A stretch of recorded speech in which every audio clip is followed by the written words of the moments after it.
Community members tonight are mourning the loss of a friend and coworker following the death of Madison resident Amanda Hellman. Amanda died on a whitewater rafting trip last Thursday while on her honeymoon in Costa Rica. She was just 35 years old. New at 10, Leah Lynchide spoke with people who worked beside Amanda and knew her best. Leah? Eric and Michelle, Amanda worked as a dietitian for Dean Clinic during the past 4 years. And more recently, she volunteered for Second Harvest Food Bank in Madison as an integral part in some of their kids' eating programs. Now, days after her death, Amanda's coworkers say they're still struggling with the news. She was just taken way, way too soon. Amanda Hellman's friends and coworkers at Second Harvest Food Bank learned of her death last Friday. There were a lot of tears. There still are a lot of tears. Amanda and her husband Gus were honeymooning in Costa Rica.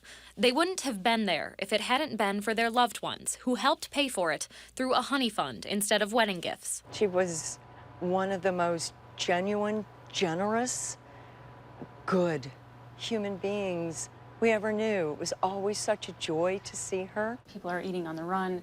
They're eating through drive-thrus. A dietitian at Dean for the past 4 years, Amanda brought her knowledge of nutrition to Second Harvest, helping to create the Hunger Care Coalition, a partnership with hospitals to learn more about kids' eating habits. She was just the person we could all turn to make sure that the children's lives would be enriched by eating healthier. Dean released a statement on Amanda's death, saying Amanda's work in the community and passion for community health impacted thousands more beyond the wonderful patients she felt privileged to treat at our clinics. She will be dearly missed. It's almost impossible to imagine we're not going to see her. Amanda's coworkers agree. Her impact reached far beyond just those who knew her. This terrible sense of loss of this incredible young woman who was making enormous contributions to her community and was such a joy and a blessing to be around.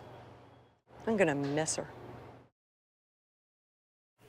Funeral arrangements for Amanda have not been made yet, but workers at Second Harvest say they plan on memorializing her in some way at the food bank. It is such a sad story. Our thoughts with her family, her husband Gus, and we got to know her during her time for Kids Work with us here at Channel 3. It is a great tragedy, really terrible. But Leah, thank you for sharing the story.